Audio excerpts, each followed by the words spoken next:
L'espace vectoriel E est muni d'une base bêta dont les vecteurs de base sont I et J. Soit G est un endomorphisme défini analytiquement par x' égale à 5x plus 10y et y' égale à moins 2x moins 4y.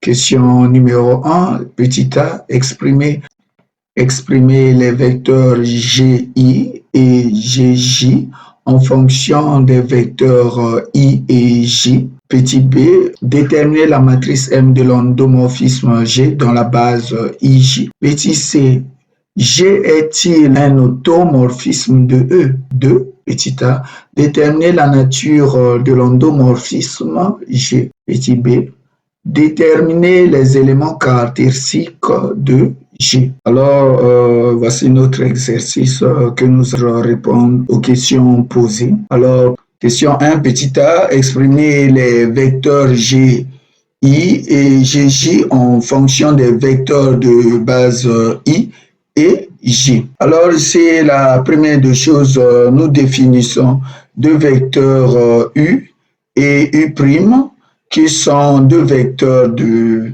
E, tels que le G transforme le vecteur U en U', avec U ici de coordonnées x, y dans la base IJ et I' de coordonnées x' plus y' dans la base IJ. Ici, on a écrit les vecteurs U et U' comme combinaison linéaire des vecteurs de base I et J. La suite, comment on va procéder? Vous remplacez le U' par son expression qui est x' vecteur I plus y' vecteur J. Et vous remplacez aussi le U par son expression x vecteur I plus y vecteur J, soit x' vecteur I plus y' vecteur J est égal à G de x vecteur I plus y vecteur J. Alors, nous savons que G est une application linéaire, donc nous trouvons l'expression devient x' vecteur I plus y' vecteur J égale à x vecteur Gi plus y vecteur Gj. Donc, nous avons l'expression suivante. X' est égal à 5x plus 10y, y' égale à moins 2x moins 4y. En remplaçant le x' par son expression et y par son expression, nous trouvons 5x plus 10y plus moins 2x moins 4y vecteur J qui est égal à x g vecteur Gi plus y vecteur Gj. Ensuite, nous développons cette expression en mettant les x en facteur, c'est-à-dire après avoir développé, nous regroupons les termes qui contiennent les x et on met les x en facteur et les termes qui contiennent les y et on met les y en facteur. On trouve 5i moins 2jx plus 10ji moins 4ji égale à x vecteur gi plus y vecteur gj. On remarque que le x est multiplié par le vecteur 5i moins 2j. Et de l'autre côté aussi, le x est multiplié par le vecteur gi. De même que pour les y ici dans ce membre est multiplié par le vecteur gj, tandis que dans l'autre côté, il est multiplié par le vecteur 10i moins 4j. Ainsi, par identification, on trouve le vecteur Gi égale à 5i moins 2i et le vecteur Gj égale à 10i moins 4j. Ainsi, nous venons de trouver les images des vecteurs de base I et J par l'endomorphisme G. Alors, passons à la deuxième question. Détermination de la matrice. La matrice M de l'endomorphisme G est celle de la famille composée du vecteur GI et GJ. Ainsi, M est égal à 5 moins 2, 10 moins 4. Si vous remarquez ici, les coordonnées du vecteur GI sont 5 moins 2, de même que ici, on place les coordonnées du vecteur GI. Et là, ce sont les coordonnées du vecteur GJ. Alors ici, M est une matrice carrée d'ordre 2, parce qu'ici, le nombre des lignes est égal au nombre des colonnes. Ainsi, nous venons de déterminer la matrice de l'endomorphisme G. Et passons à la question suivante. Passons à la question suivante. Vérifions si G est un endomorphisme de E. Alors, pour vérifier si G est un automorphisme de E, premièrement, il faut que G doit être un nom. Nous savons que dès le début de l'exercice, on nous a dit que G est un endomorphisme. Donc, il nous reste à prouver seulement que G est bijectif. Montrer qu'une application linéaire est bijective, comme nous connaissons sa matrice, il suffit de calculer le déterminant de la matrice.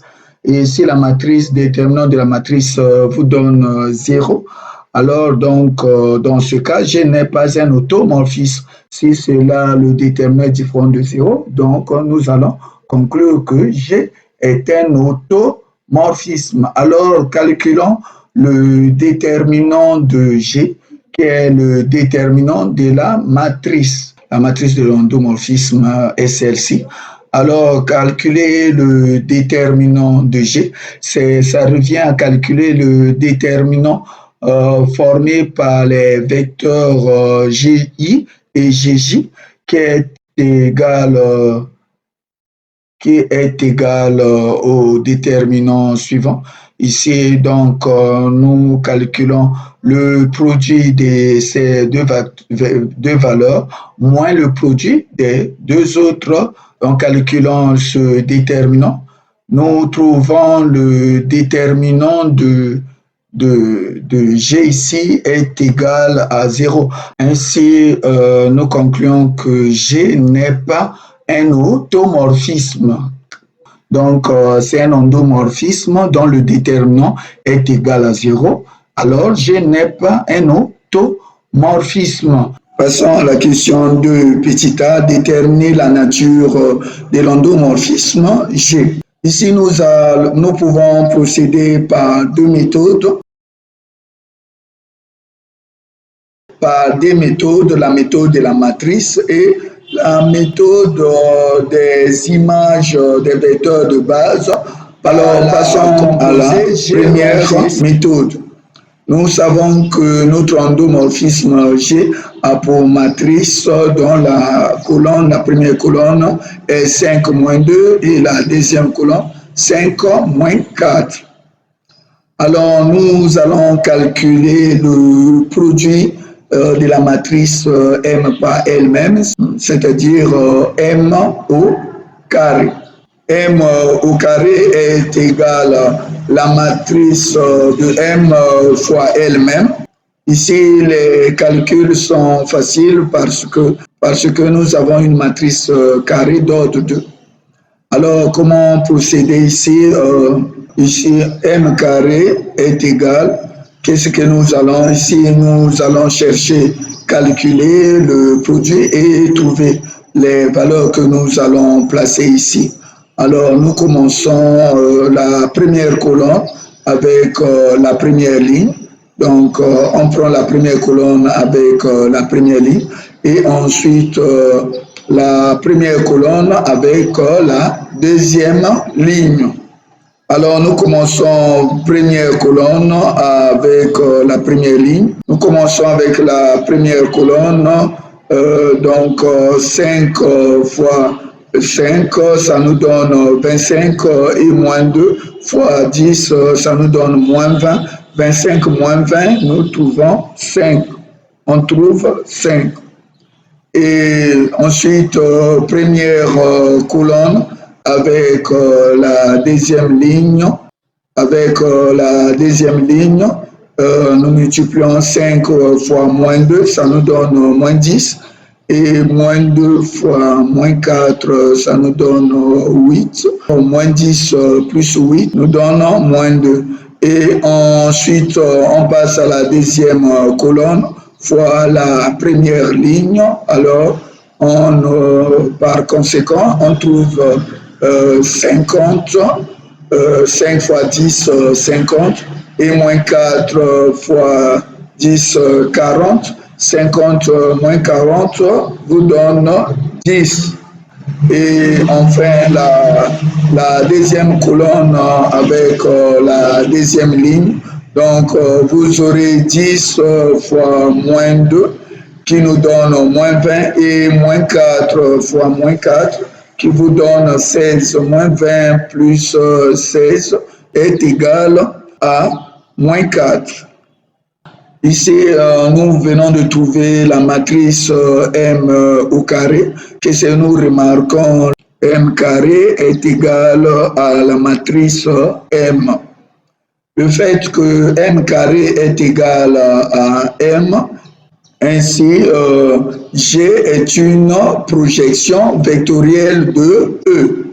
Donc, quand vous trouvez le carré de la matrice est égal à cette matrice, alors quelle est la conclusion? On conclut que l'endomorphisme G est une projection vectorielle de E.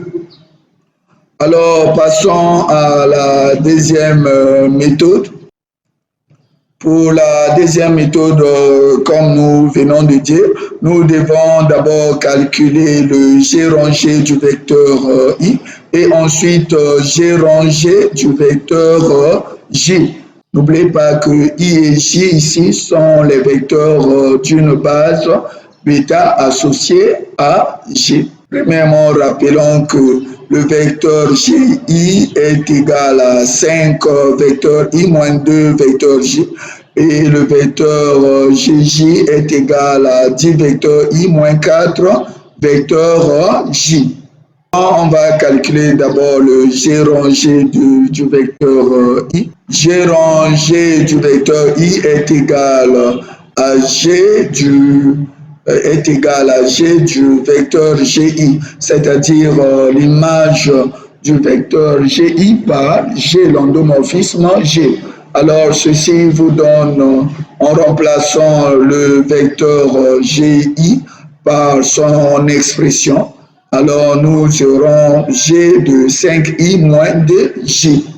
Or, nous savons que G est une application linéaire, soit G rangé du vecteur I est égal à 5 fois le vecteur GI moins 2 fois le vecteur GJ.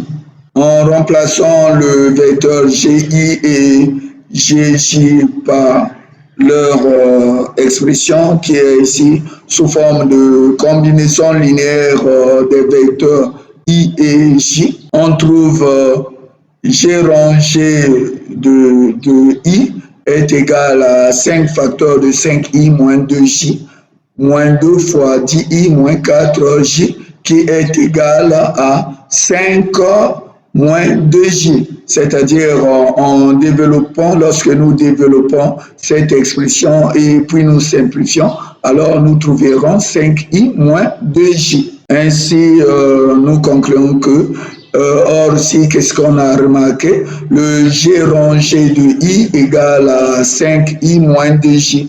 Or, 5I moins 2J, ce n'est autre que le vecteur GI. Ainsi, on conclut que G rangé du vecteur I est égal à G du vecteur I. Alors, passons au deuxième point. D'une façon analogue, nous allons calculer G rangé de J. Le G rangé du vecteur J est égal à G de 10i moins 4J. Ici, on a remplacé le GJ par son expression. Or, comme le G est une application linéaire, cela vous donne 10 fois J fois vecteur GI moins 4 vecteur GJ. En remplaçant le vecteur GI et le vecteur GJ par leur expression, on trouve G rangé du vecteur J égale à 10 facteurs de 5i moins 2j moins 4 facteurs de 10i moins 4j. En développant et en simplifiant, nous trouverons 10i moins 4j. Nous remarquons que 10i moins 4j est égal à gj. Ainsi, G rangé du vecteur J est égal au vecteur GJ. Par conséquent, puisque G rangé du vecteur J égale au vecteur GI et G rangé du vecteur J est égal au vecteur GJ, c'est-à-dire ici nous avons G rangé égal à G, ainsi G est une projection vectorielle de E. Ainsi, nous venons de déterminer la nature de l'endomorphisme G par des méthodes, la méthode de la matrice et la méthode des images des vecteurs de base par la composée G rangée. Passons à la question petit b, plus précisément la dernière question. Déterminons les éléments caractéristiques de l'endomorphisme G. Rappelons d'abord l'expression analytique de l'endomorphisme G. Nous savons que G est une projection vectorielle. G est caractérisé par une base et une direction. Alors, déterminons premièrement sa base. La base de la projection vectorielle G de E est l'ensemble B des vecteurs invariants par G, c'est-à-dire l'ensemble B est égal au vecteur de l'ensemble de l'espace vectoriel E, tel que G transforme le vecteur U en U, c'est-à-dire le vecteur U est invariant par l'endomorphisme G. Comme nous connaissons l'expression analytique de G, dire que le vecteur GU égale au vecteur U consiste simplement à poser x' égale à x, y' égale à y, c'est-à-dire ici le vecteur U a remplacé le vecteur U' défini précédemment, et soit vous trouverez à la place de x' ici, dans l'expression analytique, on a remplacé par x parce que le x' égale à x et le y' étant égal à y, donc à la place de y', on remplace par y. Ainsi, on a trouvé ce système. En simplifiant ces équations, c'est-à-dire en ramenant le x de ce membre et de y au deuxième membre, le système s'est réduit à l'équation suivante: 2x plus 5y égale à 0. Ainsi, la base G, que nous avons appelée par D, est une droite vectorielle de l'équation 2x plus 5y égale à 0, engendrée par le vecteur E, qui est égal à moins 5 vecteur I plus 2 fois vecteur J. Alors, n'oubliez pas que le E ici n'est autre que on peut appeler ça le vecteur directeur de la droite vectorielle d'équation 2x plus 5y, dont le E a pour coordonnée abscisse moins b, et moins b, donc c'est-à-dire moins 5 et ordonnée 2. Passons au deuxième élément qui caractérise la projection vectorielle, c'est sa direction. La direction de la projection vectorielle G est l'ensemble des vecteurs qui ont pour image le vecteur nul. Alors ici, nous appelons la direction de G par D et c'est l'ensemble des vecteurs U de l'espace vectoriel E tels que leurs images par G doivent vous donner égal vecteur nul. Donc dire que le vecteur GU est nul, cela veut dire simplement que le X prime est égal à 0 et Y prime égal à 0, soit nous trouvons ce système. Alors, à partir de là, si nous simplifions la première équation par 5 et la deuxième équation par moins 2, on trouve x plus 2y égale à 0, c'est-à-dire le système s'est réduit à une seule équation de la droite vectorielle x plus 2y égale à 0. Ainsi, la direction de G est une droite vectorielle d'équation x plus 2y égale à 0, engendrée par le vecteur E' qui est égal à moins 2 fois le vecteur I plus le vecteur J. Ainsi, nous venons de déterminer les éléments caractéristiques de notre endomorphisme G, c'est-à-dire de notre projection vectorielle G. Merci beaucoup. On se retrouve à la prochaine vidéo et soyez toujours présents. Et n'oubliez pas de cliquer sur la cloche pour que les prochaines séances, pour que vous soyez toujours à jour, vous recevez les notifications dès que nous publions une vidéo.